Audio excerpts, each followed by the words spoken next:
Hey guys, Miata Man here. Today we are working on this '05 Miata. This belongs to a buddy of mine. And last night he gave me a call and said that while he was driving, his battery light had come on and his lights were kind of dim. So I told him to get over here right away and we had a look at it. And first thing we checked was to make sure that the alternator belt was intact and that it was tight enough as well. There's your alternator belt right there. And when we checked it, it had the right tension. There was nothing wrong with it. The belt's pretty new as well. So that wasn't the problem.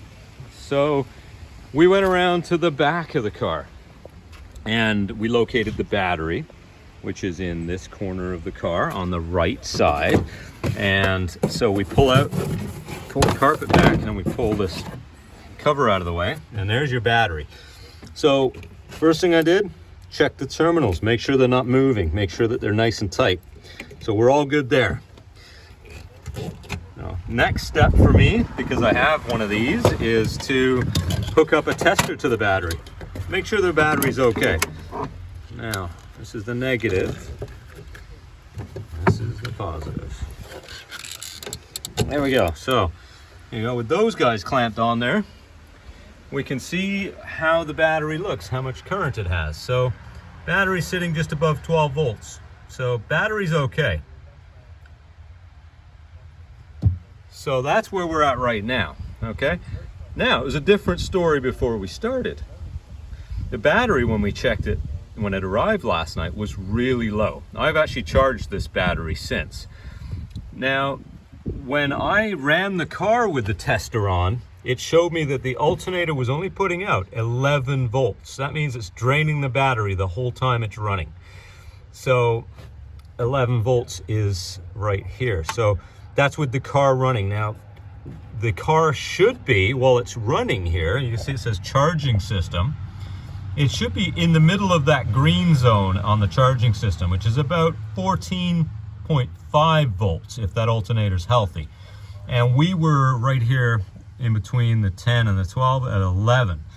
So right then and there, we know we've got a bad alternator. We've checked the belt, we've checked all the connections, and then we find out that it's only putting out 11 volts. So what I'm gonna do is I'm gonna fire up the car right now, and I'm gonna show you what it looks like when it's working properly.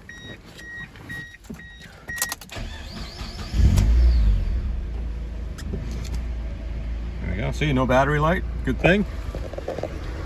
So now we'll go back into the trunk. We'll have a look at the meter here, and there you go. So we're at 14.5 volts right now. And like I say, yesterday when I checked it, before we replaced the alternator, it was right there, just in the yellow zone at 11 volts. So that's how we figured out it was the alternator. And I'm just gonna disconnect this real quick. So, I'm going to walk you through what we did to replace the alternator. It's pretty straightforward. It's not rocket science, and you don't need any special tools.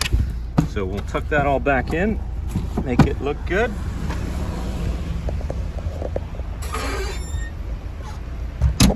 There we go. Okay. So, there we are. She's purring like a kitty now. All good. So, let's just turn it off.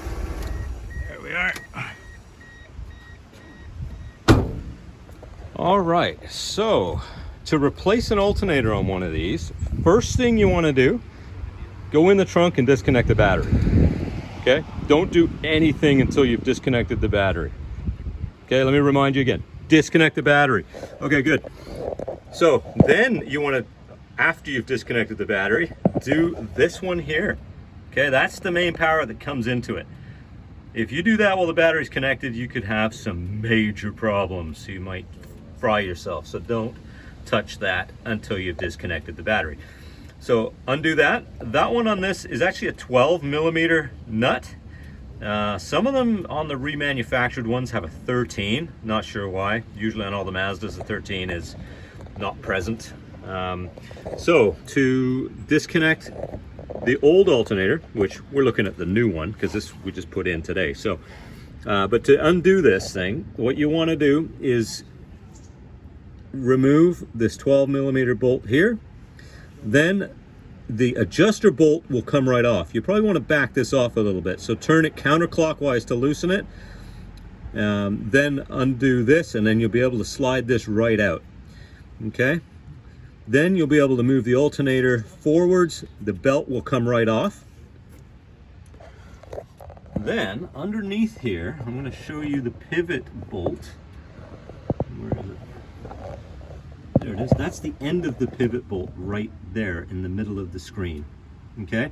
Now to get to it, you got to go around the back, because that bolt has to come all the way out for you to remove the alternator. So that's the back of it there. So that's the actual head of that pivot bolt. And I believe that's I think that's a 14mm, if I remember correctly. So now, so you're going to remove that, but the problem is you can't slide it out because this is in the way.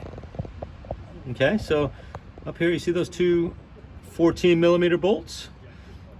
They hold this arm, and it's a support arm for the intake manifold. And it's held on by the two 14mm bolts at the top. And then down, if we go all the way in here, we're in the middle of the thing now. We've got that bolt there in the center of the screen. That's another 14mm. So there's three 14mm bolts holding this support arm on. And of course, you haven't got much room between that and the head on the pivot bolt for the alternator. So unless you remove that, the alternator's not coming off because you can't slide the bolt out far enough. So there you go. So that's something you're gonna encounter and you'll want to deal with. So just get that out of the way as soon as you've disconnected the battery. Take that off, then attack all the rest of the stuff. So once you've got the support arm off, the pivot bolt out, you've got this 12mm bolt out, the adjuster is out, then you can unplug, because it's kind of tough to do it while it's on the car. Right here, that's the electrical connection right there. So there's a clip at the back which can be a bit tricky to get to while it's in place. So once you get everything else undone, pick up the alternator and just set it down right here, and then you'll have an easy time getting at that clip and undoing it. So that's how you remove the old one, and now you know how to put the new one in too, because it's just the backwards of what we just talked about. So I hope that helps you guys. If you get a battery light come on, there's a really good chance it's your alternator, but always start simple. Check the basics first, check your belt, check your battery and your connections, and put a meter on it and find out how much voltage it's generating. And if it's anything less than the required amount, which should be in that green zone, then you're going to be looking at an alternator. So there you go, guys. Hope that helps you out. Leave me a comment if you have any questions. Please hit the like button and subscribe to the channel. I'll make some more videos soon.